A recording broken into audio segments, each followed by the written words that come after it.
This is the Army of the Dead Castlevania sound check. Cross gen check.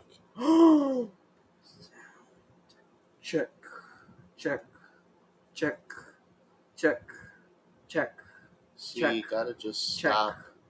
You know, check, you, why are you whispering? check, You know we've been Check. having these issues, Check. and check, you're whispering. check. Why are you Check. whispering? Not supposed to be Is that the day whispering. for Vegito coming to Dragon Ball Legends? No, it's not. Oh my. Is he? Is he? Is he? No. Bandai. No, there's been I keep seeing things, bro. You see what you want to see. No. Jesus. Vegito is coming, and it's stupid.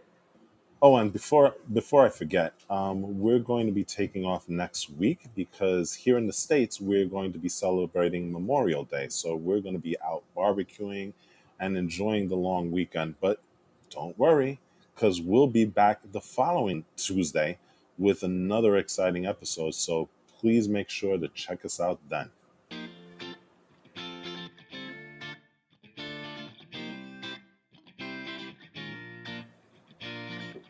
I happen to think that the end of Castlevania was okay. No. I mean, it was those the two episodes before it were completely awesome. I understand that the last episode had to kind of wrap up everything. All right.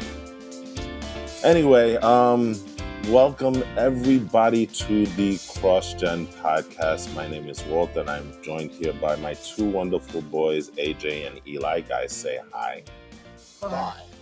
Bye. Hi, not bye. Bye. Oh gosh. All right. Thank you for joining the CrossGen podcast. See you guys later. No, anyway. Yeah, so we're talking obviously about Castlevania. We just finished watching season 4, which is the last season of Castlevania, but we're also going to be talking about the number one show / movie on Netflix right now, and that is Zack Snyder's Army of the Dead, which well, you know what? I'll give my impressions on it when we start talking about it. But let's talk about Castlevania. Oh, but before we do, I just want to invite everybody to please rate, review, and subscribe to the show. We know you like the show, so let us know. Anyway, let's get on with the show. Castlevania, final season of Castlevania. I think we were all looking forward to it, Yes. right? Which is interesting because the first season of Castlevania was only 4 episodes, which, if you think about it, was ridiculously crazy at the time, right? Because I remember watching it and getting to the 4th episode and then the thing ending, and it was like, that's it? That's all we're getting? Yeah.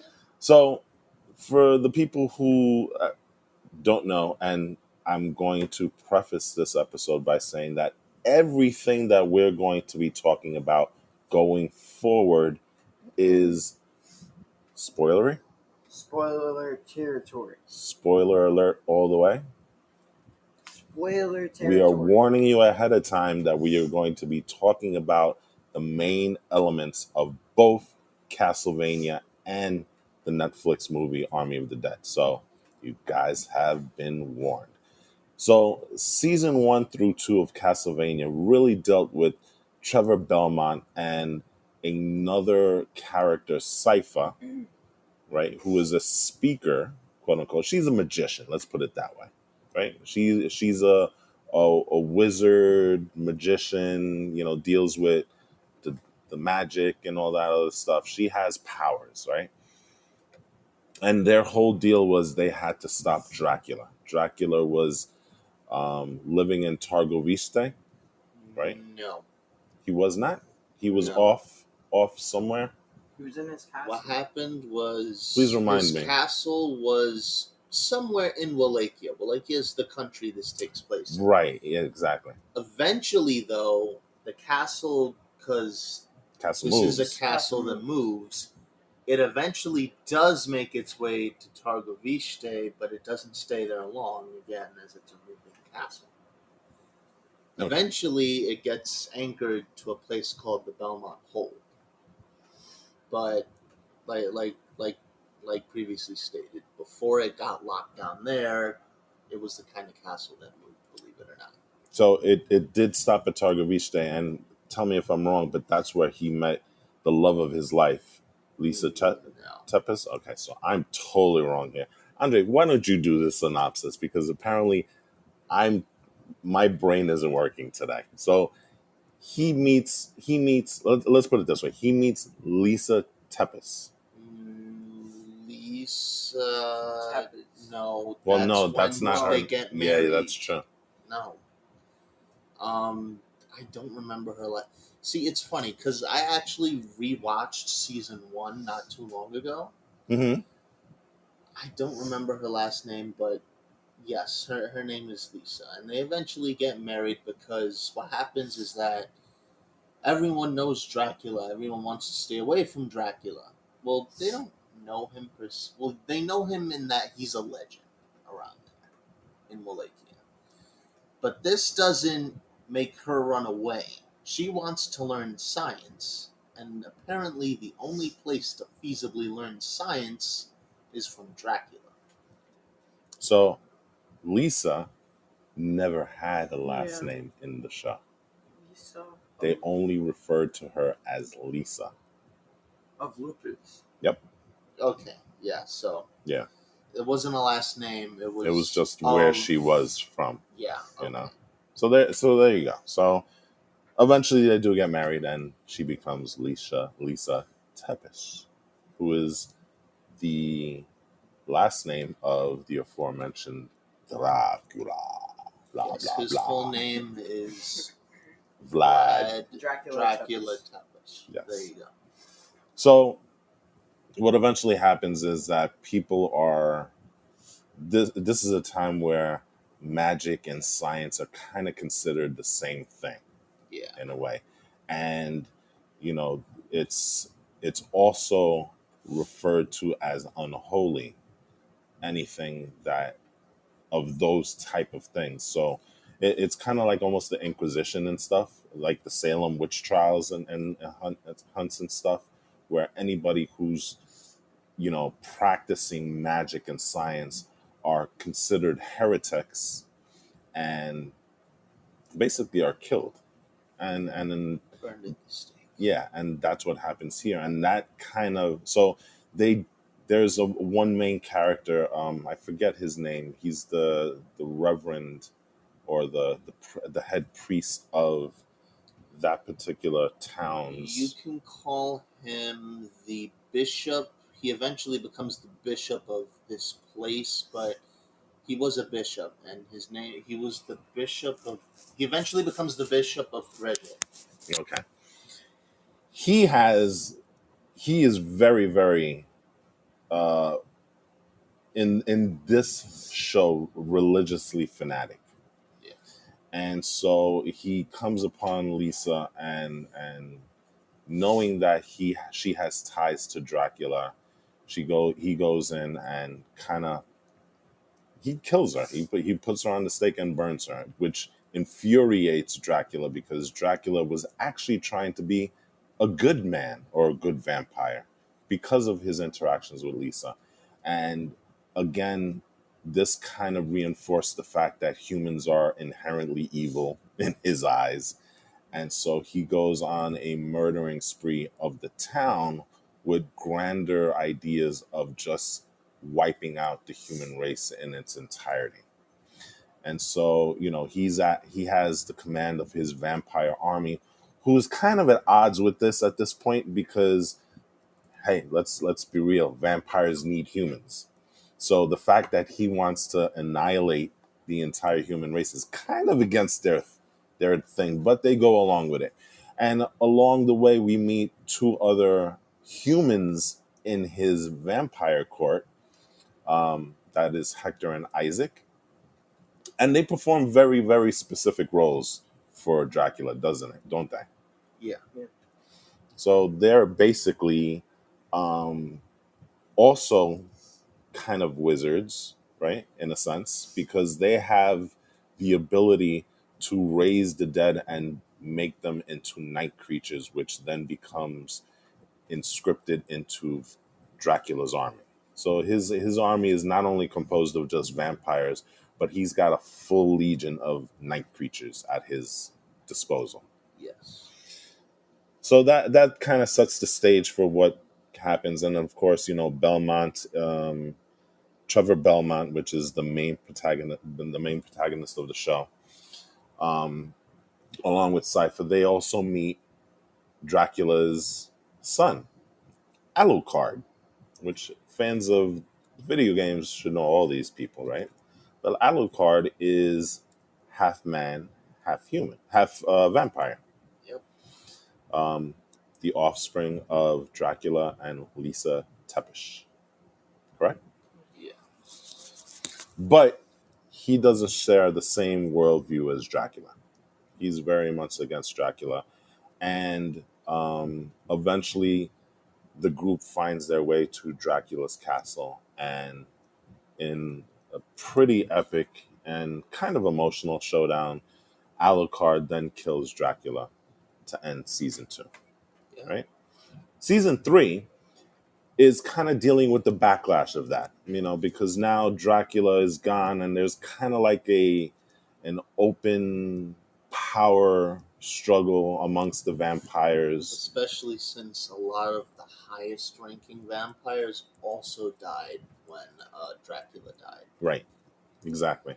But there are still people left over from his court, namely Carmilla and her sisters, who kind of rise in power and kind of take over vampiredom, I guess, in a sense, right?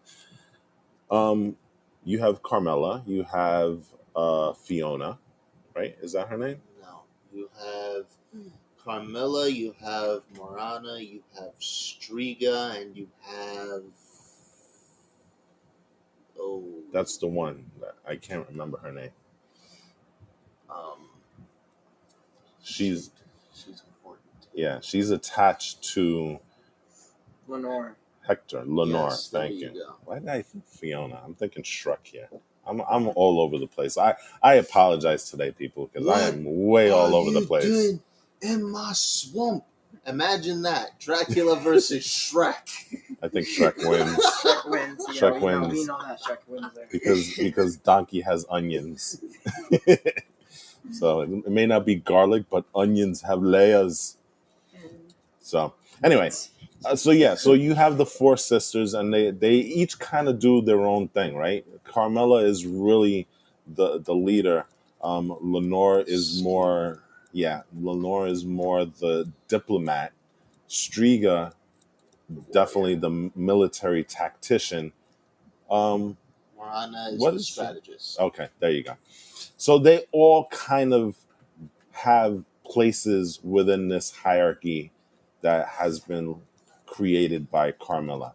But as we go through season 3, we kind of see Carmilla's strategy changing just a little bit.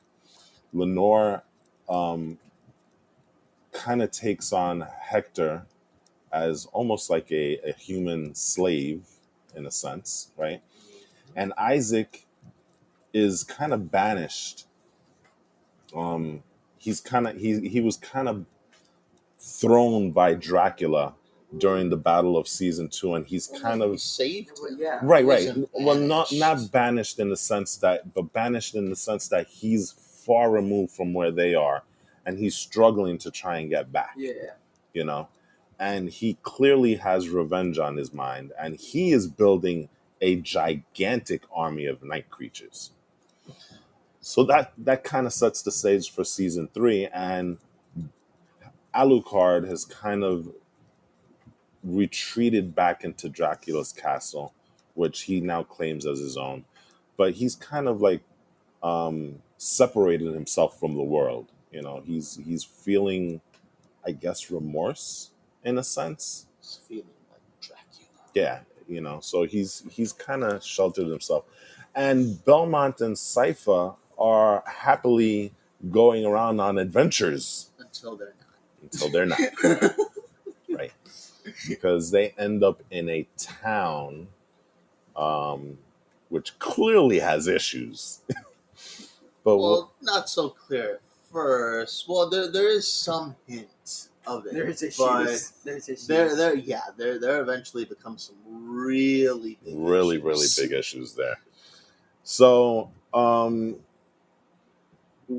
season 3 kind of bleeds into season 4 because we continue to see Carmela's scheming, and again, her scheming extends from creating a sort of pen of humans that vampires can feed from to almost conquering the world, right? No, pretty much outright conquering the planet. Right, exactly. And Well, in the known world, it doesn't look like they're factoring in the Americas. right, that is true. Um, Meanwhile, Alucard has he meets two individuals who, That was in season 3. right, we're still in season 3. No, but that. I'm saying it's blending in. I'm trying to Oh, okay. get everything there. So he meets two individuals who kind of trains them, but then kind of betray him at the same time afterwards. And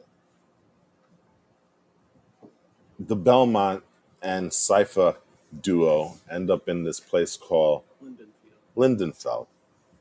And they meet a person who's going to take on huge significance in season 4, Saint Germain.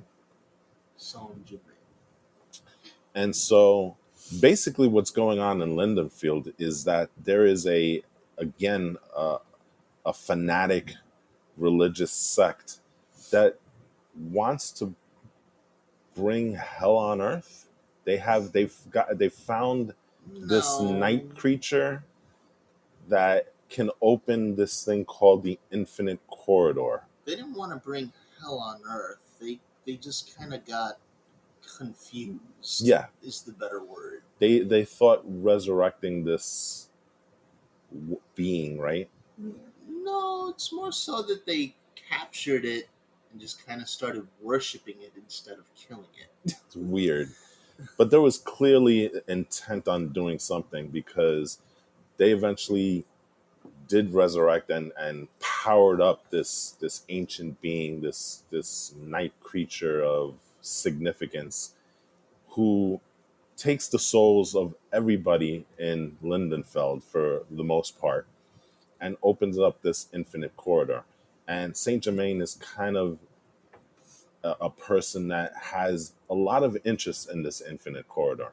So suffice to say, there's this huge battle at the end of season 3, and they end up closing it thanks to Saint Germain's help. So we think that everything is hunky dory and Saint Germain's a hero and stuff like that.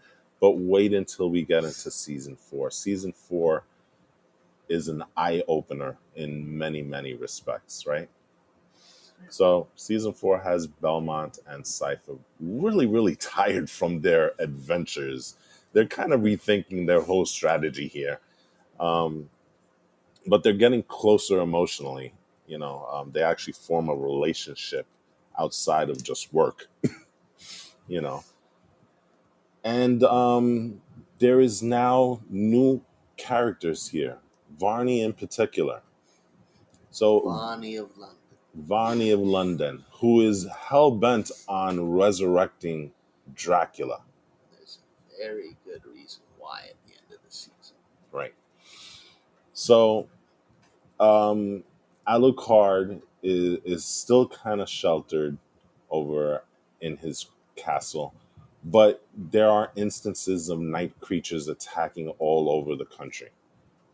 And so Greta from Dynasty? Is that Dynasty? A neighboring village comes and asks Alucard for his help in protecting the village from the night creatures. And so that's actually his first interaction with really anybody since the events of season 3, right? So, again, he's kind of reluctant, but he does it anyway. Belmont and Cypher are kind of in a different place. They head back to Targovishta, where After having acted, not or reacted, not acted. right, they've been on the run, basically being attacked constantly by night creatures and not having a chance to rest, and that has been really a big issue in season 4. The fact that they're really really tired, and like AJ said, they have been reacting to what's going on instead of acting in a forward way. And uncovering the plot that certain members want to revive Dracula. Right. Which leads us to the reveal that Saint Germain is also part of that plot too, which was kind of a weird revelation for us at the beginning, right? Because in season 3, he clearly seemed to be a heroic individual, right? What do you guys think about the whole Saint Germain twist in season 4? I think that was a very interesting place to take it.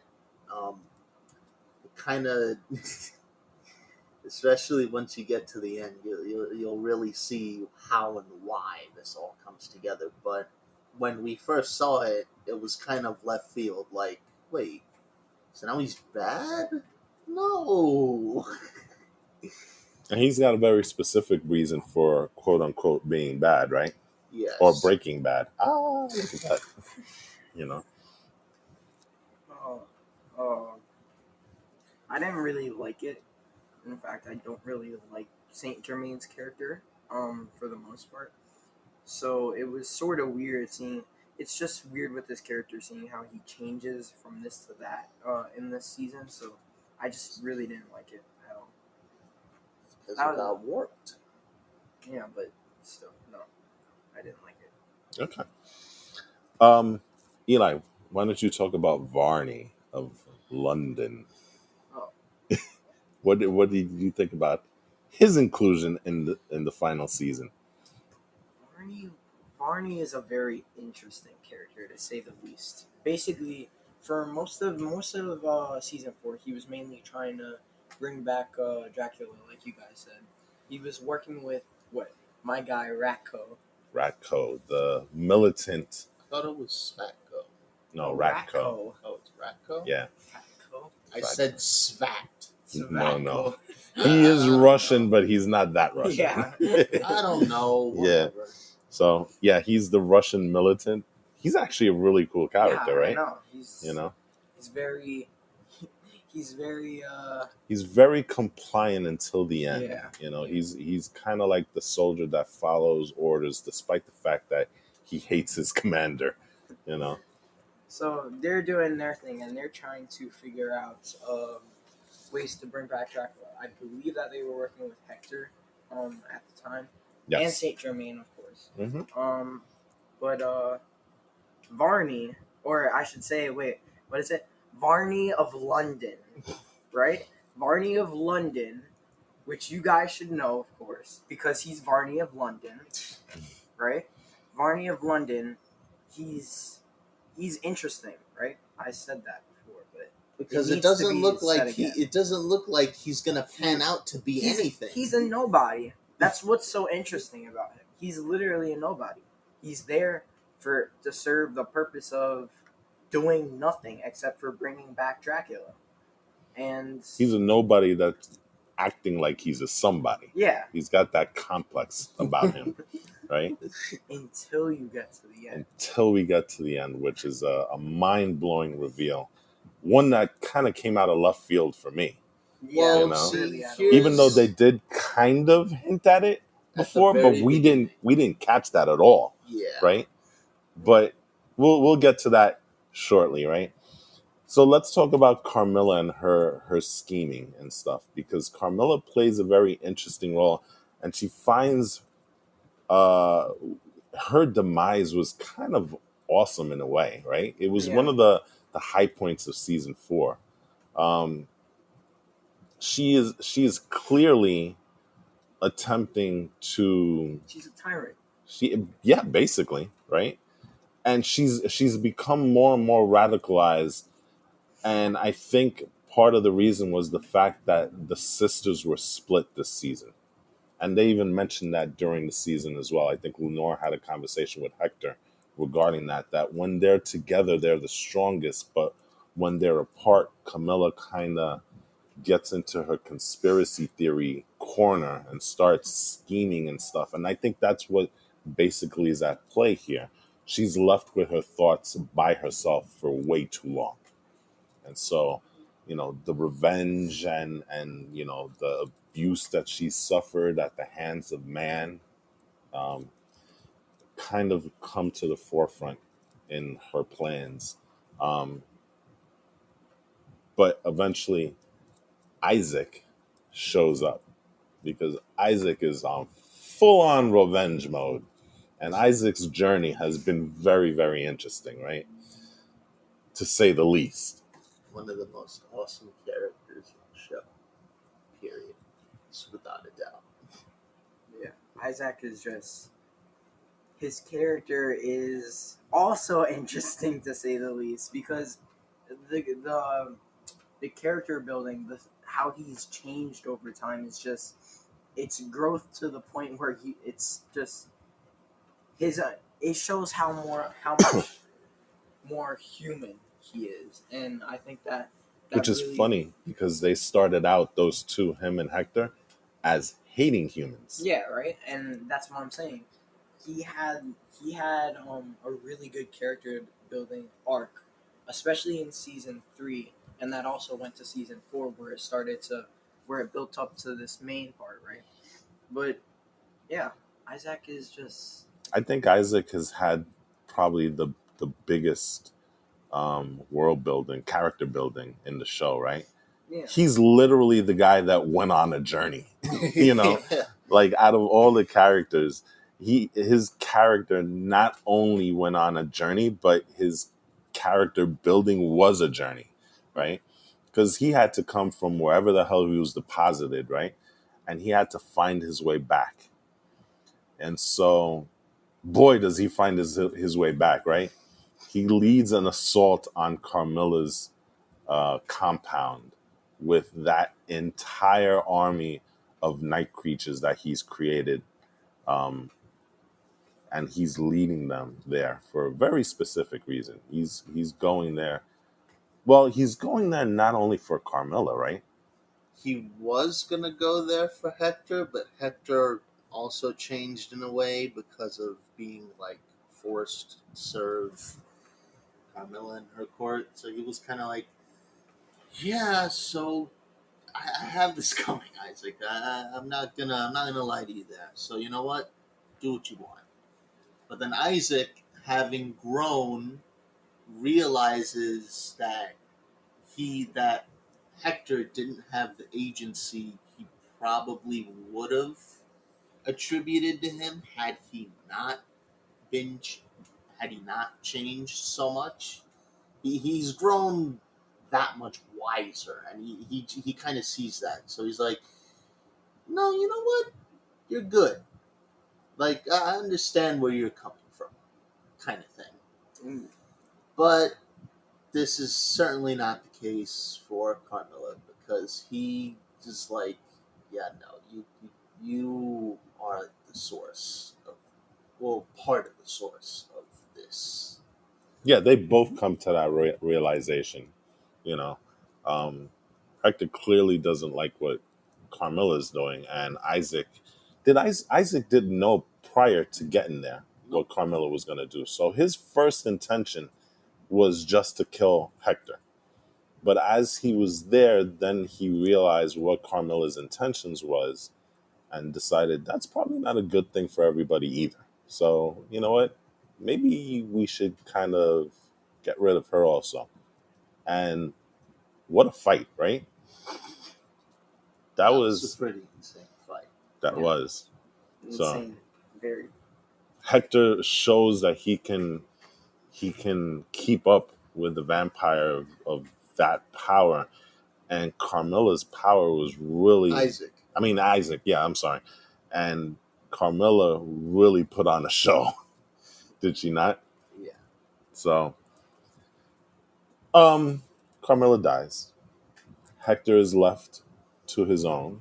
He is given a second chance, Isaac decides, you know what? I'm going to use my powers to try and make this a better world, you know. So their arc is kind of finished at this point. Yeah. He also manages to talk Hector into not reviving Dracula. Yes. Yeah. So he kind of just goes off to the side too. He's not involved in that anymore. Which is interesting because what exactly was his role in reviving Dracula again? He was literally getting all the magic ready for them. Like, he was setting it up for Varney, and he was, I guess, consulting with Saint Germain indirectly through Varney, who we'll get to that very, very shortly. Right.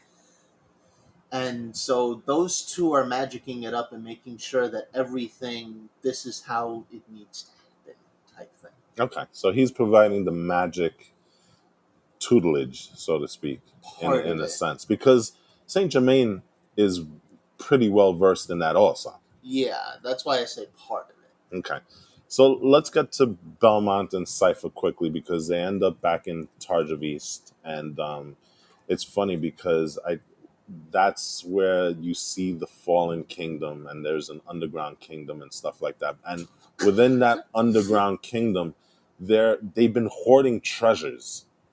Right? Did they mention they were just grabbing stuff all over the place, right? They already had a treasure stash, if I remember correctly. It's just they were taking things from the treasure stash that might help them. Right. But clearly the person that was running the place was a little bat crazy, so to speak. Because we find out that she's trying to protect rulers that have died for quite a bit. Yeah. And literally, they're on the throne as skeletons. So she's gonna come back and save us all. Yeah. So she's lost it, but Varney eventually finds his way there. And it's funny because the way they get there is that one of the people they find and kill basically have a tracking spell type thing, which is crazy, like right? Pure luck. Like. That was Ratko's plan, right? Yeah. Ratko is the one that initiated that thing, right? Yeah, because he, I guess, saw it for what it was. Mm-hmm. So Varney ends up in the place, and he's looking for a very specific thing. But we get that awesome fight between Ratko and Belmont, which was an amazing fight. It wasn't even really a fight, though. Well, that's true, because Ratko, which is weird, because Ratko kind of overpowers Belmont the entire fight. I know. You know? That's actually then they start going blow for blow. Well, it was, I don't know, Ratko. If I was scoring the fight, though, I would give it to Ratko, though. Was, you know, definitely won that fight, which is something I think that it was. I liked it. I did too, because in a sense it kind of leans into the whole I'm tired of this fight type of thing. That, you know, every other day it's a struggle because we're always constantly fighting. We don't have time to rest up. So, you know, it makes sense that Ratko can overpower Belmont at this point because they are so just physically and mentally drained from the journey that they've had since the end of season 2. So, but again, as usual, Belmont finds a way, and even so, Belmont really wasn't the one that killed Ratko, you know, but they find a way to stop him, right? Varney, however, is looking for a very specific thing, and he finds it, and that's a specific thing that he needed to. Now, did he really need that to resurrect Dracula? No, he needed. So here's the thing. When Saint Germain was doing the spell, because he eventually sets up the spell to bring back Dracula successfully. Right. Remember, it at created Dracula's that castle. Impossible barrier to penetrate. Although, I guess, well, it's not like Varney can teleport, so he needed a way to get there really quickly. But could he? I don't think he can teleport, no. We'll get into that a little bit later, because Varney is not exactly who we think Varney is. Yeah. So But the point is, he needed to get to point A to point B really fast because he knows things are afoot. okay.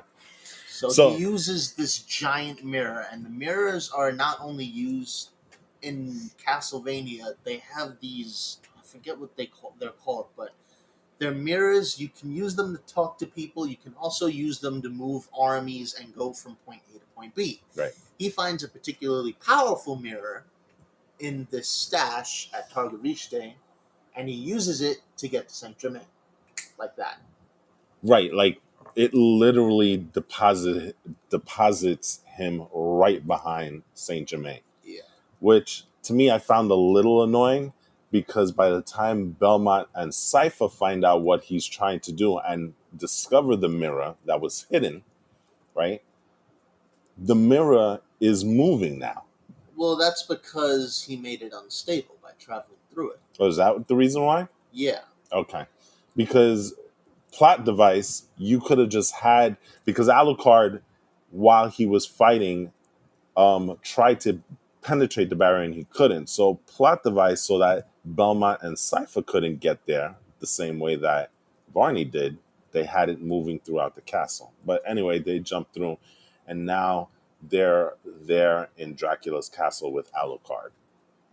Alucard is right now fighting off this giant army of night creatures also, again, almost as a distraction from what's really going on, which is Saint Germain's attempt to resurrect Dracula. Now, the resurrection of Dracula is a little bit different than what you would think because he's not trying to actually bring him back. He's trying to bring both him and Lisa Tepish's souls into a body called the Rebus, right? Yes. And the reason that he's doing that is because the Rebus has now, with the two entities imbued into that body, has the power to control the infinite corridor, which would then enable him to bring back his To find his girlfriend, right, basically. exactly, who's lost in the infinite corridor,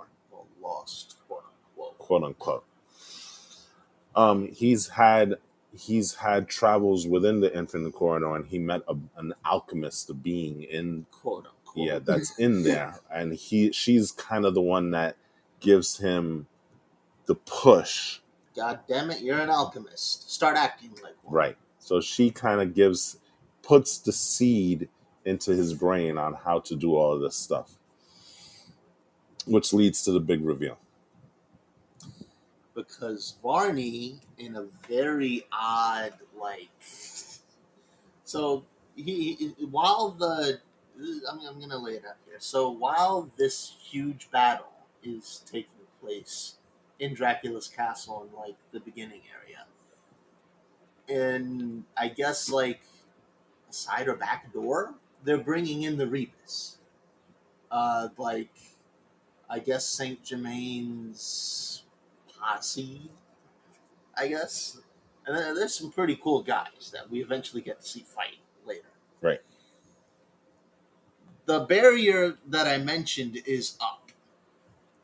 And Saint Germain's like, oh crap, I had to take it down. Okay, just give me a minute. But then Varney goes, Don't worry. don't worry about it. I'll do it myself. Which was weird at the time, right? Because Yeah. we're thinking he's just an ordinary vampire. He's a nobody. But he Mhm. just goes and does that like he's scratching his butt. Like it's that easy. And then, so it's kind of like, wow, okay, so you're not a nobody. And then, as Saint Germain is in the final throes of completing the spell, he's like, yeah, so I'm not a nobody. Allow me to introduce myself. I was the quote-unquote alchemist you met in the infinite corridor. Huh? But wait, there's more. Not only that, I am deaf. So he's annoyed at pretty much everybody that Dracula died. Yeah, so here's the interesting thing, because first when I was initially okay, so Varney wants to bring back Dracula, but he somehow knows about the Rebus plan. How is he not annoyed at that? I thought he wanted Dracula proper. Yeah, that's true. But it turns out that no, that isn't even what he really wants. So it's like you said, he was annoyed that he was annoyed that Dracula got destroyed because Dracula was going to basically kill everyone. Death on a scale not previously imagined. Right. But And he's he a got vampire. killed. Yeah, Death is a vampire, which is weird. No, because here's the thing. Death isn't death the way we think it is. Mm-hmm. It's not like... It's really just a very, very, very old vampire Who took on the name of Death, right? and has so many tricks and spells and knowledge in his repertoire that he can be likened to death. Mm-hmm. But he is... It's not... He's a spirit also. It's kind of weird. But the point is, he's not so much death proper, I guess, as he is a... he's like a specter almost, in a sense, right? So he's the vampire equivalent of the embodiment of death. Yeah. And instead of feeding on the blood of humans, he feeds off of the Souls, death. Right, exactly. more or less. So he's like a soul vampire in a sense, right? Yeah. So he's a little annoyed that his the guy that was going to give him nourishment on a scale that's unprecedented kind of just got offed, you know. Yeah. So the whole point is bringing back. By this time, Alucard, Belmont, and Cypher have kind of beaten back all the night creatures, and they finally make it upstairs. But at that point, it's too late because the spell has been completed, and Dracula and Lisa are in the Rebus, but not for very long because Belmont is able to, they split the Rebus. Let's just say that. Yeah, let's put it that way. So that leads us to the final battle between Death and Belmont, and an amazing. Listen, the episode 8 and 9, in terms of just sheer madness, it was probably one of the most amazing 2 episodes that I've seen from an anime in a long time. I mean, it was completely bonkers how much action there was, and the animation style changed like how many times, and it was great, right? Yeah. It was awesome. But that leads us to the final fight with Death and Belmont, which again, an awesome fight, but it leads us to believe that Belmont does defeat Death, but it also leads us to believe that Belmont perishes in the fight. And I think this is where Eli is going to have all sorts of problems with the series finale. Well, the last episode. The last 2. What was wrong with the last 2? We'll get into that. So get into it now, because that's where we are. We still have Army of the Dead to get to. So yeah. Yeah. So the last two episodes, the second to last episode was the fight that ended with Belmont dying. Yeah. So what was wrong with that episode? I didn't really like the antagonist. I felt that there was more to do with the whole Rebus and Oh yeah, that's true. The battle didn't last that long. That was only that you want to call that the main antagonist. That battle was barely anything. That was only like 5 minutes at most. Well, I think that's pretty decent for a fight. Yeah, you don't want it lasting like 20 minutes. I felt that the main antagonist needs to be expanded on a He was just It- there for the second to last episode for only less than a quarter of it. I agree with that. Death, the death reveal came too late in the series, and he only lasted like half an episode. And the So whole build up to Dracula being resurrected was for nothing, since they got off the second that they came back to life. There was no point in that. okay, You want to bring back. Look, the point of that was to bring back this main antagonist who only showed up for maybe 15 minutes of an episode. That's nothing. That's not good. And then they want to go and off one of the main characters. And then, should I even get into that? yeah, get into it. Okay, they bring back Trevor Belmont when they portrayed him as him dying, which was absolutely stupid because they had to reach for that. No, they didn't really, because it Oh, was clear. Saint-Germain It was just clear happens- he was doing something. Saint Germain just opens the infinite corridor so that I can serve. If you're gonna portray someone dying, at least go through with it. Chewbacca, that's like the whole thing with Chewbacca. Chewbacca died and then he came back. Nobody needed that. That was pretty cringy. I do agree with Eli in certain respects, because you know what, Death was kind of given a short shrift as a main bad guy. You know, there was no build up to him, and then all of a sudden he shows up, and then all of a sudden he's gone. And the whole point with Resurrect Dracula, in a sense, I can understand it, but the problem is that if Dracula did come back, he'd be a very tough foe to handle, and so, you know, that, I mean, it took them 2 seasons to beat him, right?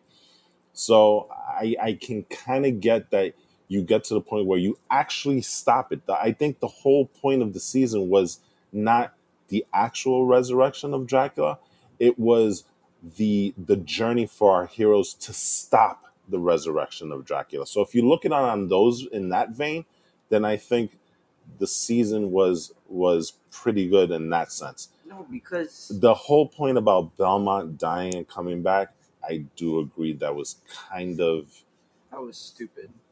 I won't go that That far. didn't even. That just completely. There were a destroyed couple of things in that the last emotional- episode that did leave me scratching my head.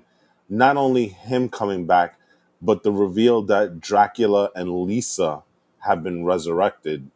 It That really one, just- that one is probably the one that I have the most problem. I'll deal with the Belmont thing and say, okay, if you want to do that. The Dracula and Lisa thing, that one really, really came out of left field. Yeah. Okay, but I don't know. I just didn't like the it really just felt like Carmilla was the main antagonist, which I'm completely fine with. But you didn't have to go and add that extra part. I think that the show would have been fine with that extra part. Obviously, it wouldn't really fit into the timeline, and that's how you have to fix it. But I didn't really need that part. I really didn't. The whole death thing was, it's almost like you're reaching for a new bad. Why don't we end it with a bang and just introduce Death?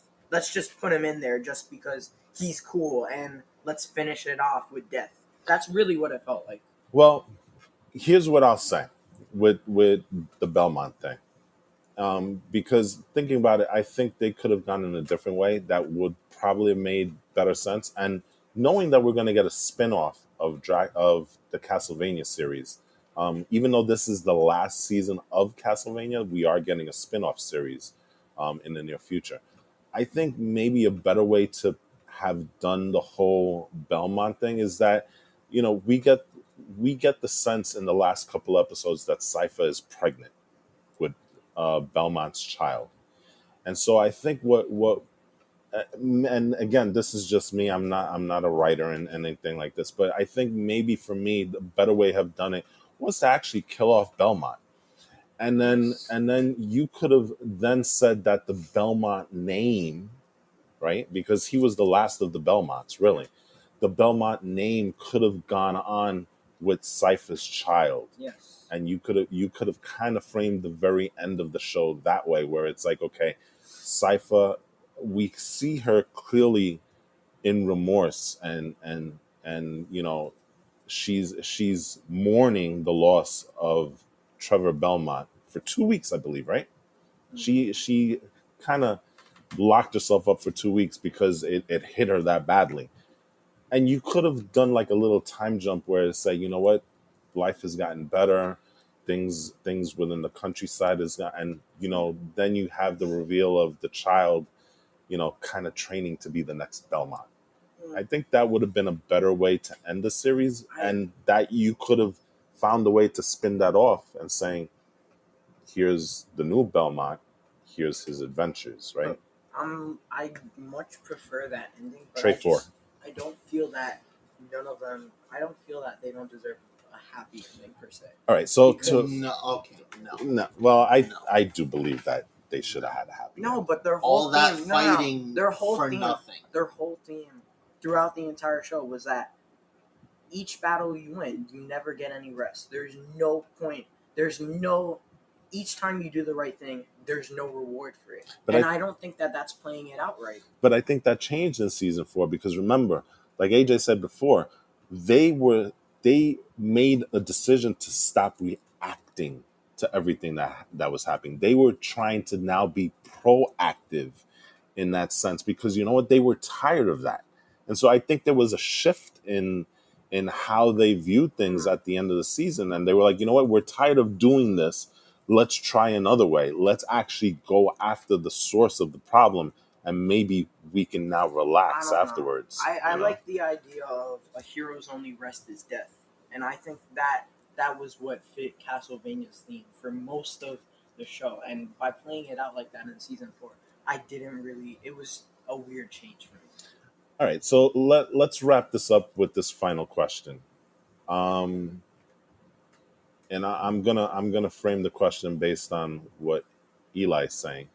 Do you think the ending of the final episode took anything away from the entire series? Yes. I will sadly say yes, because I mean, looking at it now, it looks like the spinoff is going to be of Dracula and Lisa, because they are the biggest hole in this whole series right now.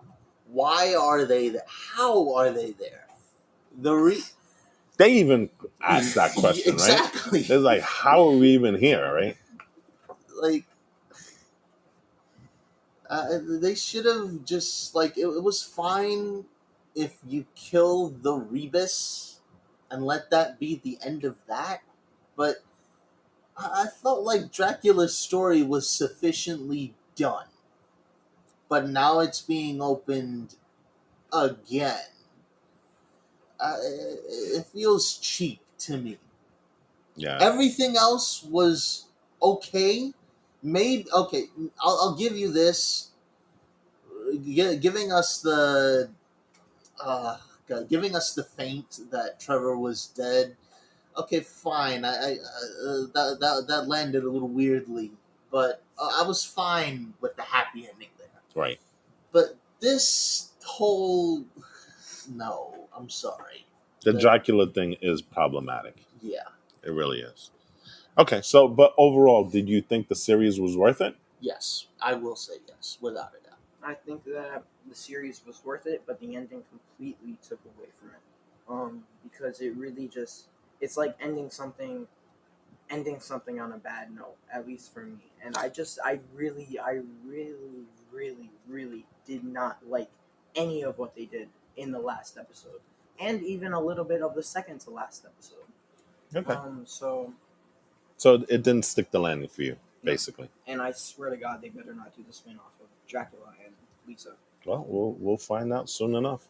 All right, let's get into our last topic. The number one movie / TV show on Netflix, the number one thing on Netflix, Zack Snyder's Army of the Dead. I don't know about you guys, but I was like super, super excited to get a glimpse of this thing. We had seen the trailers, and the trailers look wacky as all hell. Um, and I think the actual movie was even wackier, right? But in a good way. Yeah. In a good way. So this is not related at all To Dawn of the Dead. to Dawn of the Dead, which was also a Zack Snyder film that was like 2004, I believe, something like that. It was early That sounds 2000s, right. Yeah. right? So a lot of people were speculating, is this the same universe? Is it a different universe? And clearly it is a different universe. It has nothing to do with that. I think what Zack Snyder was trying to do in Dawn of the Dead was he was trying to pay homage to George Romero's original movies, which kind of kickstarted the whole zombie franchise to begin with, right? This is a totally different thing. Oh yeah. Definitely. This one is about it's tough to quantify what they are really, because there is a sense that this is a viral infection. There is a sense that this may be alien in nature, given the beginning of the. Oh, yes, it is. No, I wouldn't say that at all. Oh, they hint at it quite clearly. No, they don't. And the whole thing is that you had. I'll get into this later, but clearly there is a possibility Yes. that this could be alien in nature. Remember the whole conversation that the two soldiers had at the very beginning. Oh, where, Area 51? Yes. There is a hint that this is. And the way that they act is different. And remember, there were times where you were saying, what does that look like? You actually thought that they were Terminators. And researching it, it could be something different. So there's a question of what these things are. They are zombies in a sense because they die. But is it viral in nature or is it extraterrestrial? We don't know. But Zack Snyder is going to give us answers because there is a prequel that's already been shot.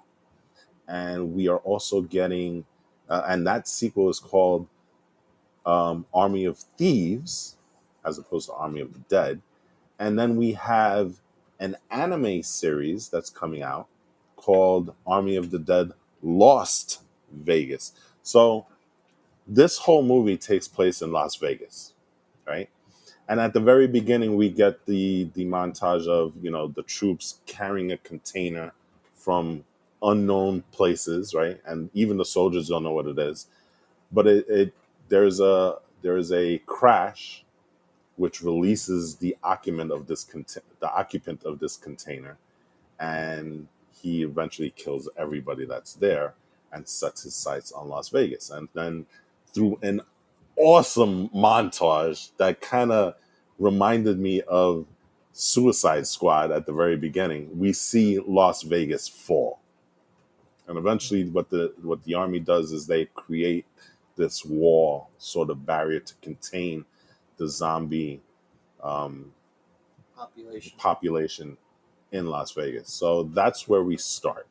What did you guys think of the beginning of the movie? Yeah, the opening needs its own. The opening needs its own review. The opening could live by itself, really, right? So, what do you guys think? Yeah, I thought it was really good. It was a great. Well, that's really what it is. It was a great way to kick off the movie. One thing, like the poor guy, he was parachuting. He was so slow, and they were all just like waiting for him to fall down. Yeah, you had the army paratrooper. No.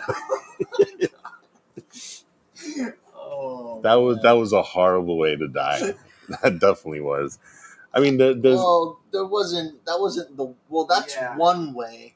The other way was getting crushed by like 2 tons of containers while getting eaten to death. What was that? The guys? Or no, I don't know. Basically, there was someone in within this montage where they were like, "No, go save yourself." No, and then as they're getting eaten, like I guess the military drops like 2 tons of cargo containers on this last spot, which this person happened to be in. So we get an introduction to all the main characters basically in this beginning, because they are, it's not clear, but it looked like they're soldiers for the most part, right?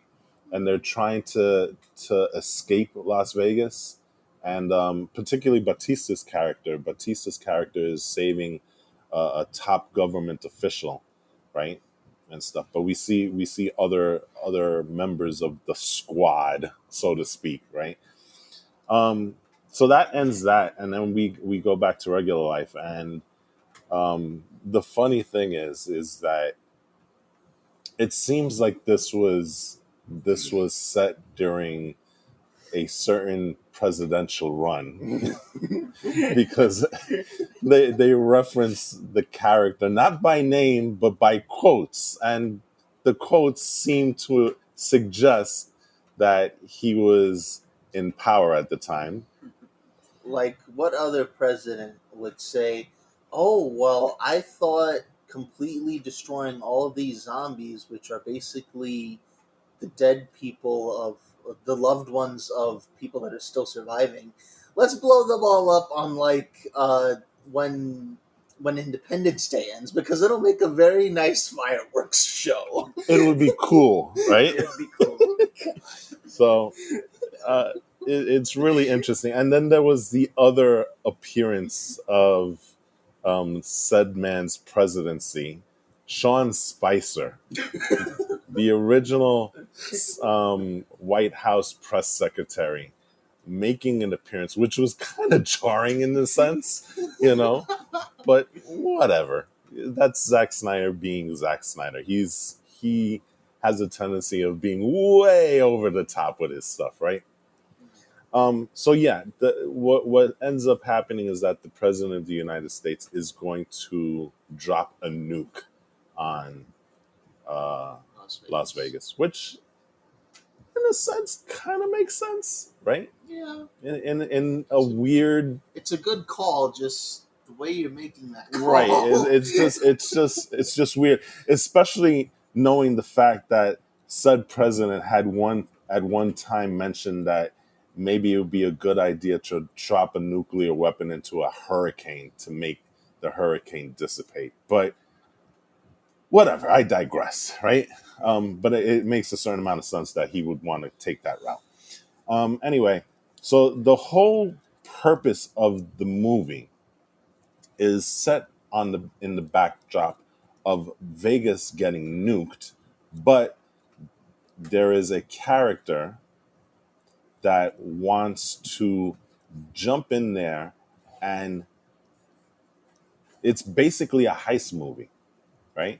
Because there's $250 million set, kind of sitting there in a vault, and he wants to go in and get it. So he recruits this team. Now, one of the greatest parts of Army of the Dead is the $50 million, right? Because it's $250 million that he's wanting them to go in and get, but he's offering Batista's character $50 million to split amongst his team however he sees fit. And the interesting thing is the main three characters that the two other characters that he considers family, he's willing to do 15 million each. That leaves 5 million for the rest of the crew that he's going to assemble. And with every interaction, it goes the lower. money goes lower and lower and lower, to the point where the last guy is offered $20,000. Basically, the officer in that refugee camp, that idiot. So it starts out, well, how about 500,000? How about 200,000? How about 50,000? How about 20,000? It's like an ongoing gag for the entire thing, right? So we finally, so what ends up happening is that they get in. Let's talk about the zombies themselves, because this is a very, very interesting thing that Zack Snyder did in terms of zombie lore. He doesn't follow zombie lore almost at all in this movie, right? well, for the most part, there are guys called shamblers, right? And those are your standard normal zombies. Walk slow, they'll eat your brains out, they can be pretty dumb. So yeah, they're dead. I mean, they're regular zombies. But then you get to, because what Zack Snyder does is he introduces a strata or a hierarchy when it comes to the zombies, which is something you do not typically see. You'll typically see that with like vampires or werewolves or whatnot, but now we're getting one for zombies, which was interesting. So you have the shamblers, but then you have the alphas, who are not only faster, but they are also smarter and stronger too. Hmm. And they have a way of communicating in a sense, right? Yes. And they are like organized, like military tactician type organized. It's literally one of the characters. It's literally scary. That's what they say. Like they're very, very close to being human. Yeah, they are. And even like you said, there's that hierarchy, and you have the main guy who's the guy that The original. yeah, he's the one that escaped out of the container. And he has a name. Yes, Zeus, right? And then you have his queen, who kind of, in a sense, runs any interactions with the outside world. And the interesting thing is that they consider Las Vegas as a zombie country. Like not the outside people, not the humans, but the actual, like Zeus himself. He considers them like a country. And More or anybody that less. comes in is like an outsider to that, right? Which again kind of throws the zombie thing on its head, Yeah. right? Um, so within that back, oh, and we got to talk about the tiger. Yes. Yes. He has a name. Shoot. Oh, he does? Yes. Yeah, he does. Oh, wow. Okay. I forgot. Oh God. But that tiger is also, that tiger is one of Ziegfeld's and Roy's tigers, according to the movie, that became zombified, which again is another thing that puts the zombie thing on its head, because usually the zombieism, I guess, Valentine.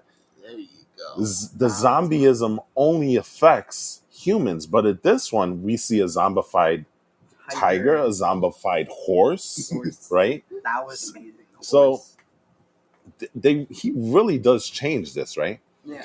So let's talk about the characters, because the characters are pretty cool, and they're not giving a lot of time, right, at the very beginning, but you do get a good sense of who they are, which is to Zack Snyder's credit, right? So you have Bly Tanaka, who is the rich guy who actually starts this whole thing. He reaches out to Dave Bautista's character, who's named Scott Ward, right?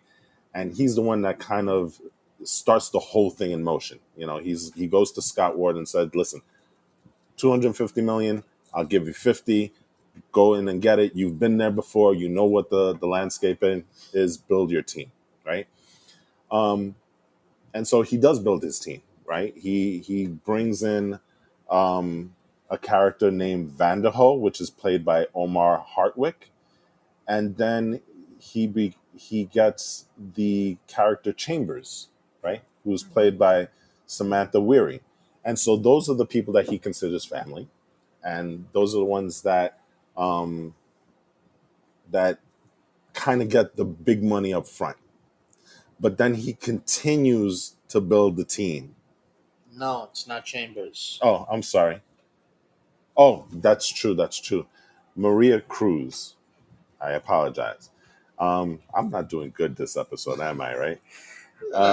Yeah. So Chambers was what is the person that the YouTuber brought over. Right, exactly. You were right.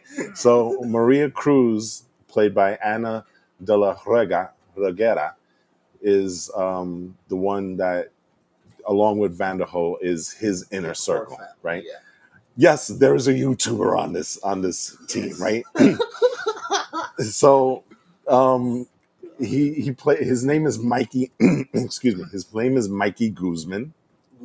Guzman in the game in the movie, and he's a YouTuber famous for going in and doing trick shots with the zombies, right? Double headshot. Triple. headshot. So why This guy has a Rolex. Yeah. I mean, so, and this is why I say this is kind of like Suicide Squad, because we get these crazy characters, right? The star of the show, for me at least, is Dieter, Oh god, he's funny. right? Dieter. So Dieter, Oh yeah, Dieter. he's the German guy Yeah. that is tasked with cracking the safe. Now he's very, very interesting because he's going to be not only starring in Army of Thieves, he's also directing it. Oh. Wow. So he's a very, very interesting guy outside of the movie, but inside the movie, he's completely awesome. He provides the comic relief for the crew, and he is fantastic, right? And the last person, then of course there's also his daughter, who is super annoying in the movie. I hate to say it, Kate Ward, right? Who's played by Ella Purnell. And so she is estranged from Scott Ward because Scott Ward, when the zombie apocalypse happened, had to kill his wife and her mom because she turned. And so the implication there is that they're estranged because of that. So she works in the refugee camp that's directly outside of Las Vegas. But the last person that I have to mention plays the helicopter pilot. And there are other people on the team, but we're not going to get into it because the team expands. Although there's one other guy that I wanted to speak to. And actually, you know what? Let's speak about him first. He plays Martin, Bly Tanaka's right-hand man, who's played by the awesome Garrett Dillahunt, Hunt, right? And kind of true to the trope, he plays the company man, and you know at the very beginning of the movie that he's going to kind of betray the team, right? That is He wears shades so much. super implied, if right? he wears shades and a hat, that's when you know. That's when you know. Exactly. It is so obvious that he's going to turn on the team. But the person I really want to speak to, and I want to shock you guys on this because I bet you don't know this. The helicopter pilot, who's played by her name in the movie is Marianne Peters, called Peters, and she's played by a comic called Tig Notaro. All right, she was also awesome in the movie. She also played some comic relief. Did you know that she was not the original helicopter pilot? The original helicopter pilot was played by another actor called Krista Elias. Okay. And he filmed the entire movie. The movie was shot and finished at the time that the allegations of sexual misconduct came against him. Against who? Krista Elias, the original helicopter pilot. So it was a guy. It was a guy. Okay. He was in the entire movie. Okay. What Zack Snyder did was take him out of the movie and reshot the scenes with Tig Notaro. Okay. But they did not bring back any of the actors. She did her scenes and they digitally put her into the movie. What? Okay. What? Yep. No, they didn't. That looked so real. No. I didn't even... What? If you go online and you check out some of the things, then you can kind of see where it is, because there are times that she looks out of place within shots. Because I think if you notice, a lot of the shots were out of focus, right? That was kind of the signature style of the movie, right? Where there's a lot of out of focus and then the characters coming into focus. And even with the characters direct shots, everything behind them was kind of blurry except for her. And so if you really, really look hard, you can see the differences in terms of the way the shot is set up because of her being digitally put in. And that is a credit. And the reason why I had to mention her in particular is that is a credit to her because everything that she had to do without the interactions of her fellow actors, which to me is impressive. And so that's why the conversation occurred where both Ward and Maria were on one side of the fence and she was on the other side when they were talking about her joining the team. Yeah, it looks push off because it has the blur around it. Look, because especially, of course, I have to pull up that scene where she's smoking a cigarette right when she's pouring the oil, the fuel or whatever, right? But yeah, you can definitely see that she looks photoshopped. Yeah, so that to me is a really, really super interesting part of this movie. The fact that she was put in after the fact and again digitally inserted into the scenes, especially when you had all the other people there and she was part of that shot. So I know it's not intended like at all, but why do I feel like this is a slight diss to say it. mustache? Say it. The mustache. Say it. Yeah. Yes. You know what? When I read it, that was the first thing I thought of also, because think about it this way, right? Josh Whedon had such a tough time getting rid of a mustache. Zack Snyder got rid of an entire person. Oh, God. And it looks flawless. Bro. It does. Like, Zack if Snyder. you had never pointed it out to me, I would have never known this, like, at all. I wanted to blow you guys away with that because I thought that was super, super significant. And I know that we didn't notice it because we didn't even talk about it. The only reason I know is because I did research beforehand, you know, and I checked it out and I was like, wow, that's amazing. So there you go. Zack Snyder, There you go. king of all Snyders, right? There you go. Amazing. So anyway, obviously the heist goes bad. It goes really, really bad. And again, it's part of it. The fault really lies with two people because prior to that, they were actually doing really, really well. They hadn't encountered any of the shamblers, right? They had made a deal spectacularly with the Queen for them not to get involved. Because apparently that's a thing you can do. You can bargain with zombies. So they took Theo Rossi's character, who plays a really depraved guard in the refugee camp, and they brought him on. He's the guy that they gave the least amount of money to, right? And basically, he's not getting any of that money because early on, the character Coyote, who's the one that's kind of the tour guide, so to speak, right? She sacrifices him to the Queen so that they can move around freely, you know? The only problem is Theo Rossi's character didn't know that at the beginning. He just thought he was going in and making an easy $20,000. But you know what? He was a sleazeball, and I don't think anybody on the team kind of really shed a tear for him. But he shows up a little bit later. Yeah, he does. You know? But anyway, everything is going really, really well. They actually make it all the way to the casino, which was a couple of hours hike there, right? And the whole thing is that they have was it a day and a half? No. How long was it? It was. I know they had a.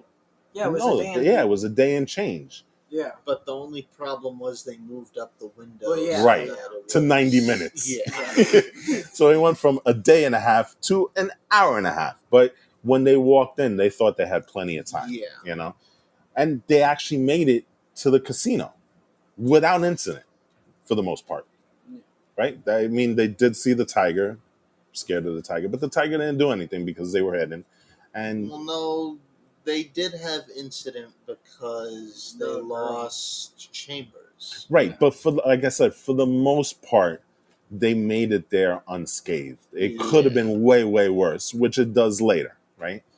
Um, and part of the reason is that the casino was infested with shamblers also, No, right? it wasn't. Wasn't it? Isn't that the part that they were in? That's when they lost Chambers, or that was No, something that No, different? was that was before That was a because different one. They had to move through buildings. Right, that's because they true. couldn't walk the streets. Okay, so like, again, though they make it to the casino pretty much without incident, but of course, you knew Martin was gonna make a play for this, right? He was gonna screw things up. He was gonna betray the team, and part of the betrayal of the team is that he goes out and he kills the queen. He makes a deal with the coyote character, and they separate from the main party and go out, bait the queen again, and trap her and kill her. And there's a very specific reason why he wants to do that because, Well, okay. yeah, there's a very specific reason why he wants to do that. He takes the head of the queen. Even though it was just supposed to be a blood sample, they Right. weren't intending to kill her at all, and technically they don't because the head is alive. Yeah, exactly. Yeah.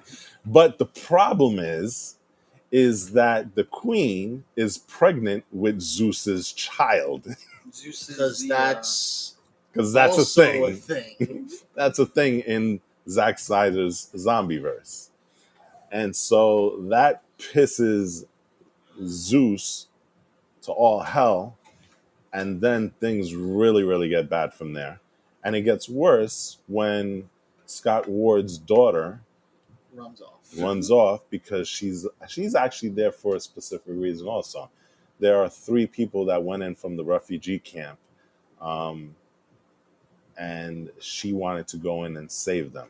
And so, she forced herself on the team. And true to form, knowing that there's only 90 minutes at this point, right? Because now they know, she still decides to go out and try and save those 3 people, despite the fact that they're really, really running out of time.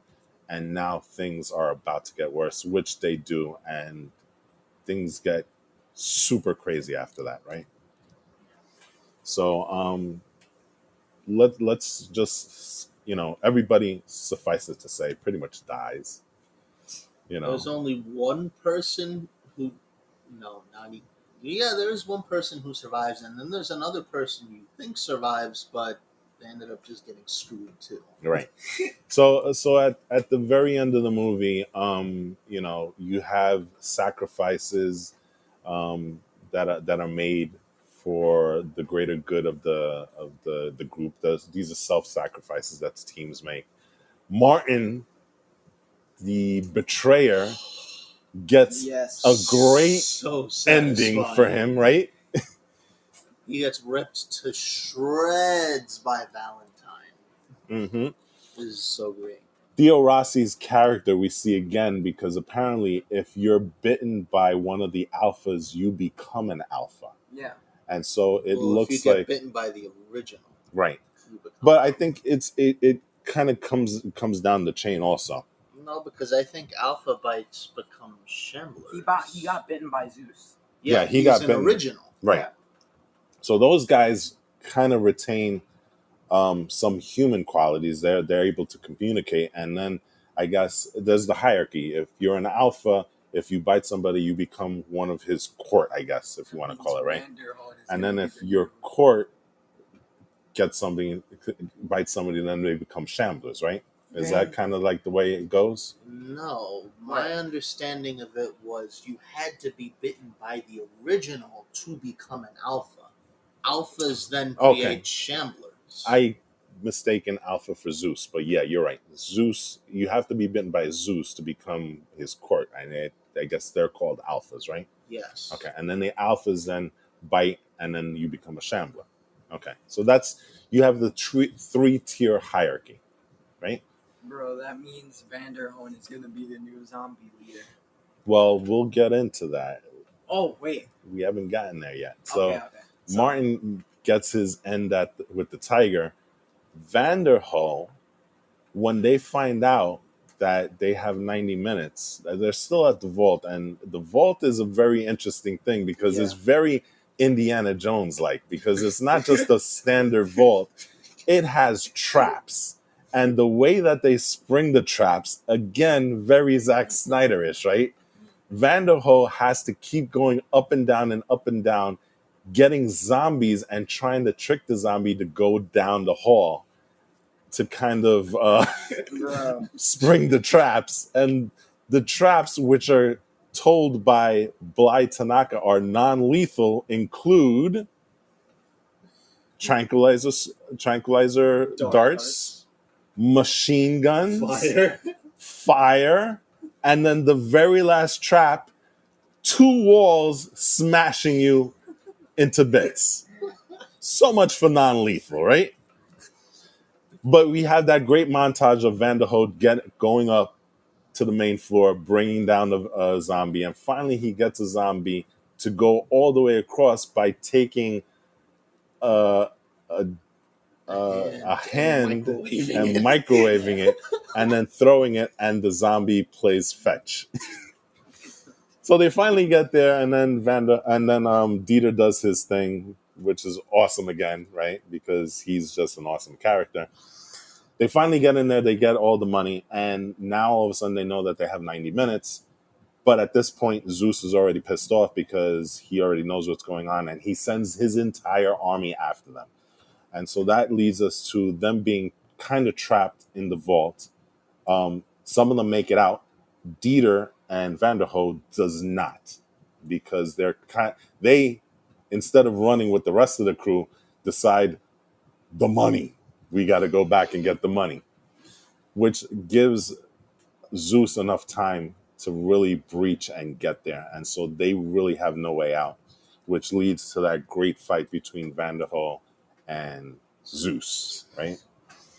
And so Vanderhoof, believe it or not, in a sense, kind of holds his own on him, considering that Zeus clearly outmatches him, right? And Zeus is awesome because he actually wears armor. He's smart enough to know, right? Yeah. The thing is, you go for the head, but that doesn't really work when you're wearing a pretty good helmet.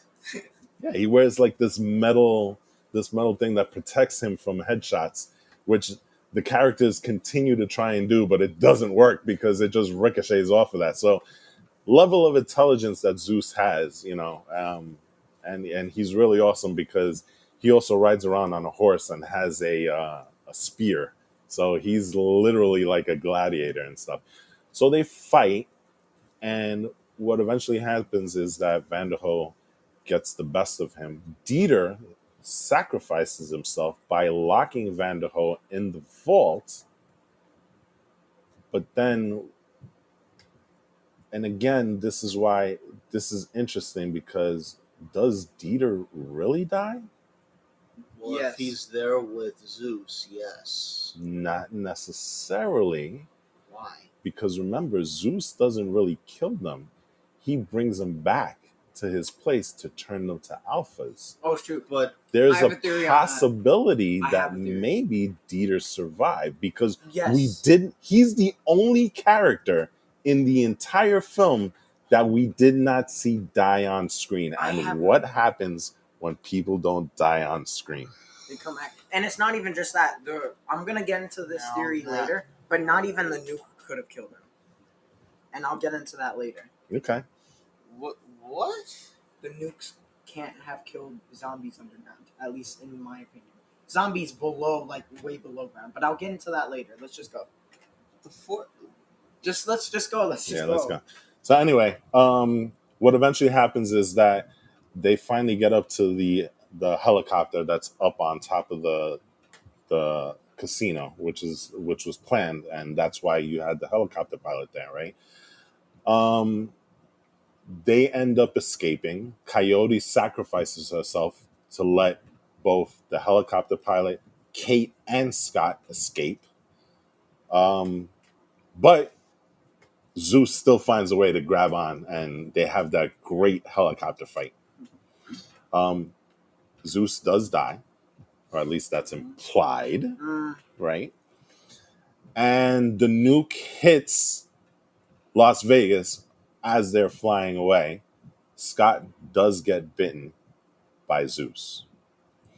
But because the nuke hits, they lose control of the helicopter Well, and Zeus crash. is dead. I don't know. He got shot in the head. I don't know. I'm gonna get into my theory. Yeah, we'll see. We'll see. But anyway, Zeus is a special character. So I mean, yeah, but Just, let's keep going. Let's Yeah. keep going. These are all theories and stuff. So Scott eventually has to be put down by Kate, and everybody else on the helicopter is dead. So Kate is the sole survivor of this entire thing, except for one other person. because he was locked in the vault, Vanderho survives the nuclear blast. And he comes up with tons of money. He brings up all the bags and escapes. Now, the question I have for you guys, how did he get out of the vault? It was already broken. The wall. I mean, well, yeah, the wall was probably broken. The door. Well, the door's not even really a factor because it's off its hinges now. I'm not. All right. All right. Anyway, he finds a way to escape. He walks through the desert with 4 bags of money. He ends up at an airport. He leases a private jet. And as the movie ends, he's heading from Mexico City, right? Yeah. But as he's in flight, he starts to feel weak, ends up going to the bathroom, and lo and behold, He finds out he's been. interesting. And he starts laughing. Well, The irony of it all, right? Yeah, he even spoke. He went off like a Shakespearean dude, bro, throughout the course of the movie when he was given a chance, and so now he's like.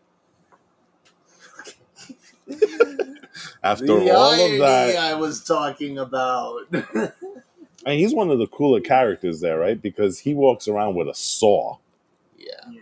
right? So, yeah, that's Army of the Dead. I mean, the movie on its whole is just a completely crazy movie, Yes. right? Crazy. Very crazy. What are your theories? Because Oh, okay. we don't know that we're getting a sequel. We do know that we're getting a prequel. But I think Netflix is committed to Snyder's Zombieverse here Yes. in a big way. Yes. So eventually I would think that a sequel is probably in the offing somewhere, right? Yeah. So Eli, you look like you have a bunch of theories rolling around in your head. You know how nuclear blasts cause sometimes radioactive rain? Isn't that a thing? Yeah. Okay. And even if there wasn't any radioactive rain, right? There was just regular rain. Which we saw when Vanderho was walking through the desert. Because remember, as he was leaving Las Vegas, there was a lightning storm right behind him. Bro, that's not good. So You know what I'm thinking, well, right? there's 2 ways that you could look at this, because they did mention at the very beginning when they walked into Las Vegas, remember all those dead shamblers at the beginning? Yeah. That the reason that they were there was because they were out in the sun too long. But she did mention the rain kind of woke them up for a couple of zombies up. So imagine all those dead zombies They've back been at. vaporized. But what about the ones underground? Because they're not all living upstairs. There's some down below. Right? Would there be some in caves? They mentioned that, did they not? I'm gonna also drill down on your thing, because there is another thing, and it's in the movies. Now, there was a movie that was not canon for George Romero, but in that movie, again, there was a nuclear blast that wiped out those zombies. But what happened in that movie is that the ashes flew up into the sky, Yeah. and then the rain fell on cemeteries and gave those things the virus. My point is, the So nuclear blast woke up stuff that you don't want to wake up. yeah, knowing how Snyder thinks and how he's a fan of the Romero verse, Yeah. it wouldn't be the craziest thing to have the rain resurrect new zombies, because again, why would you put in that shot of Vanderho and clearly focus on the rainstorm behind him? And plus, Zeus wasn't. I think the reason why they didn't kill Zeus in the nuclear blast because they wanted to bring him back. He's gonna come back now because if there's rain, then he's just gonna be woken up. It might not be for long, but unless they change that, huh? They need a head. You're talking about zombies in the traditional sense. These are not traditional zombies. And that goes to that second point that I was talking about, whether this is extraterrestrial or not. And Because one thing that you notice with all of these zombies is that they had that blue electricity that was running through them. that blue. And there was a point where you mentioned in the casino where Scott Ward shot somebody and the guy looked almost like a Terminator. Now we had said that that's not what he was going for, but there was that tinge of blueness and that electricity around it, which then leads to the fact that this might be extraterrestrial in nature, not something that was done kind of like Resident Evil, where it was a laboratory made virus that kind of went out of control with the government involved. And So I'm still gonna push back against that because every time you saw them get clipped in the head, exactly none of them got back up. But look at it like this. I think you're missing the point. They're dead in that sense, but what if this rain resurrects Rain them? resurrects no matter if Because you have a head or not. you're going. These people are dead again, and now they're being reinfected in a different way by radioactive Yes. virus. This changes things. Radioactive rain can cause them to even mutate. Again, in Snyder's verse, who does not follow traditional zombie norms. That's weird for me to say it. Yeah. It's not that much of a stretch to think that the radioactivity, in addition to what could be an extraterrestrial thing, reinvigorates these people again. And we're back to another zombie apocalypse once again. Here's my theory. What if it even makes them mutate? What if it even makes them mutate? Because you're adding in a different chemical element to this situation. It's almost, bro. There's a lot of ways that you can take this. There really is. He left it really open-ended. What if there are zombies who have adapted to the darkened caves? Now you have zombies who have like really good hearing and stuff, and now they've been woken up, they'll come up to the surface more, right? Yeah. Possibly. We're speculating here. This is all speculation and stuff. Bro, Zack Snyder better. You gotta do something with this. There's a lot of ways that this can go. Look, I trust in Zack Snyder, so there you go. So, do we think that Vanderho is actually going to survive and become the new Alpha? I think that they put that there for a reason. So I don't necessarily think that Andre, snap out of it. Come on, let's go. He's still trying to figure it out. He's still.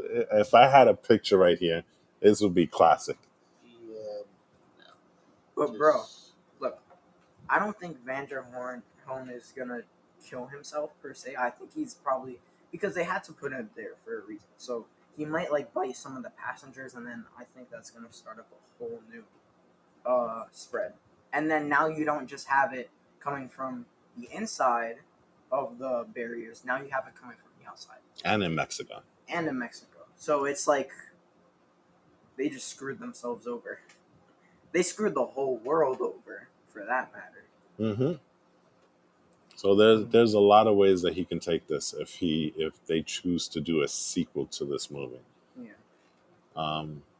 Army of Thieves seems interesting. Do you think it's going to be a zombie movie though? No, or is it going to be a direct heist movie? I mean, the name implies that it really doesn't have a lot to do with zombies, I think it or might. maybe it leads into the whole zombie thing. Because I'm pretty sure the Army of Thieves is like a sequel or a prequel or something. It's a prequel. It's a prequel. So then, I think it's gonna have to do with the Area 51. I think so too. I think that maybe they're trying to get in. Maybe again, because it's heavily implied that Bly Tanaka is working with the government, right? Because the very first instance where he walks in to offer Scott Ward the plan, he's flanked by 3 generals. He is. Yes. Huh. So it's heavily implied he's working with the government. And the reason why he sent in Martin is because he wanted originally the vial of blood, but eventually he took the head, which never got out, thankfully. It seemed like they were looking to make super soldiers out of this. You know, a very distorted version of Captain America. Yeah. You know. So and also it was heavily implied that this was not the first team that he sent in to try and get this. Yeah. So maybe Army of Thieves kind of leans into that again, where you're kind of bringing back this team to try and find out or get Zeus or create Zeus. And this is how this whole thing starts, you know. Again, we don't know because we don't have a lot of information on what the movie's about. But the only thing that is weird is that Dieter's going to be involved. And Dieter in Army of the Dead seemed to have no knowledge of what was going on.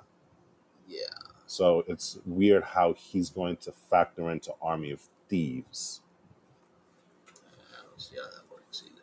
No. So, but it could be a heist movie dealing something with Zeus. But Dieter is still alive. Dieter, well, I happen to think so. No. Yeah. No. Yes. I don't think so. Well, Sorry. It all depends because like what if like a brick fell on him and now even if he is alive he won't be able to get up because there's like a huge brick on his face or whatever. Imagine if he's like a super intelligent zombie. Yeah, he definitely would be. A super intelligent imagine- alpha. And look, if he was built by There Zeus, was you best nothing to believe. suggest. Zeus wasn't going there to make zombies. He was not. Well, bro, you never Well, know. he was turning people that came in. Yeah, turning people that came in until they killed his queen. But you don't know, Dieter. Again, You never know. Zeus is different. Zeus thinks different. So maybe he saw something in that guy. I don't know. We're speculating. But I happen to think Dieter might be alive also. Yeah. Just because of the fact that we didn't see his end. And usually that's a movie trope, right? Yep. If you don't see the guy die, there's always the possibility he comes back. Dieter. And he's the only guy that we didn't see die. Dieter isn't dead. I'm or enjoying alive. this movie a lot less now. He's undead. Well, bro, it makes it. But all of these theories make sense with what he would go for. So it's not like it's far fetched or anything like that. This is certainly far-fetched. No, because they literally explain the rain thing and how the rain thing works, and it's not exactly like all zombies are Listen, gonna stay above ground. I agree with Eli because why would you put in that element of rain resurrecting zombies if you're never going to go back to it at all? And zombies don't just live above ground; they like the dark. That's why they stay away from the sun. So of course they're gonna be underground. So and something like that would wake them that up. has to factor in somehow. And again, the shot of Vanderhoof leaving Las Vegas with a rainstorm behind him, after you had mentioned before that these particular shamblers that were on the outskirts that died of dehydration, basically, but being resurrected whenever there's rain, that has to be a thing. Snyder does not put in things just because. That has to be a thing. I don't Oh my gosh. Imagine you're venturing through the wasteland of Las Vegas, which had just recently been nuked, and all of a sudden it starts raining. And it's like, and again, and the zombies just like with blue eyes. Yeah. And there's precedent because one of the movies prior to this in the zombie all of these zombie movies, right? George Romero, canon or not, did reference a nuclear blast and Rain resurrecting a brand new set of zombies. So again, and you know that Snyder is a fan of the Romero movies. So I'm telling you, it's a again, different. I really do think that that's a thing. Zombies evolve, especially the ones underground. This ruined it for me. Sorry. All right. Well, since this ruined it for you, this is a good time for ratings, right? Yeah. So let's start with you, AJ. Okay, let's do this. What was your rating prior to this podcast, as opposed to what is the rating It was going before to this be a 9. podcast? It was Okay. going to be a 9. Now it's a 7.5. Really? Just because of that? Wow. Yeah. Why? That seems so far-fetched to me. That's not That- far-fetched at all. That's just dumb. Bro, that's in part my of their opinion. lore. It's part of their lore. That's how the zombies work. You can't just put that in there and then immediately take out a key part of the zombies and just... You can't take out a part of their evolution. Evolution cannot be stopped. It will always happen, and especially for extraterrestrial creatures such as These zombies. guys. Yeah. Yeah. And you best believe that they're underground because they love the dark. Look, they were even hibernating. Who knows? That's exactly my point. They must have been hibernating underground. Something Possible. like a nuclear blast must have woken them up. And those are differently built creatures. It's possible. There's different species of zombies. Yeah, it's still 7.5. All right, Eli, what about you? Surprisingly, this podcast made me like it more. I'm going to give it a 9. Wow. Okay. Before, I was actually going to give it like an 8 or a 7. Mm-hmm. So it's almost like reverse for us. Yeah, exactly. Right? The podcast did wonders for you, did not do wonders for AJ. So, No. well, I'm gonna give it a solid 8. So you're in the middle. Yeah, I'm in the middle because you know what? To be honest, this is a dumb movie, right? Yeah. But it is such a fun, dumb movie that I can't help but enjoy all the dumbness about it. And there's tropes in it. There's characters that you know what they're going to do, but still it is so fun It's and satire. so crazy that it just works. You know what I'm saying? It's satire. So this movie is not going to win any Oscars, obviously, but this is a movie that I'll watch maybe 4 or 5 times again because it's just so utterly fun and crazy. So that's why I give it an 8. If it had a better story, this would obviously go higher. And if the plot, but I'm going to say this: Dave Bautista acted the crap out of this movie. Yeah. He did a really, really good job in terms of not just being this big, dumb, warrior, soldier, and stuff like that. He actually had depth in his character. And so I think he did a really, really good job. And the other characters did also. I mean, the YouTuber was awesome, right? The helicopter pilot, who wasn't really a part of the cast originally, that she was awesome, right? Yeah.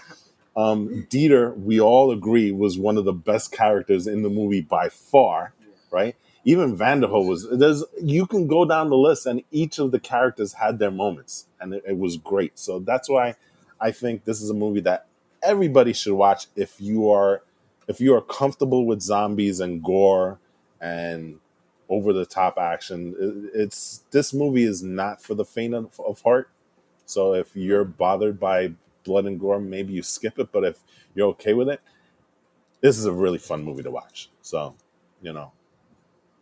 that's what I think. So anyway, we're going to cut this one short because this is a really, really long episode. But it's cool because we're not going to be recording next week. It's Memorial Day, so we're taking a week off. So on that note, I just want to say thank you for joining us today. And I'm going to say, see you guys. This is Walt. This is AJ. This is genetically zombie mutated. Zeus? Elias. I'm bringing back something. Okay. Elias. And Andre still doesn't like the fact that it rains in Vegas. so dumb. It's not dumb. It's so awesome. That's It is genius. not. That's genius. Okay, so Trevor coming back, okay, that's dumb. A little bit of water. It makes sense though because that's No, it doesn't. that's how zombies work. Water makes things grow. Water, yes, that's exactly my point. Zombies are like plants. They need things to grow. They don't grow at all until an event like rain happens. It's a freaking flower. Zombies are flowers. All right, later, people.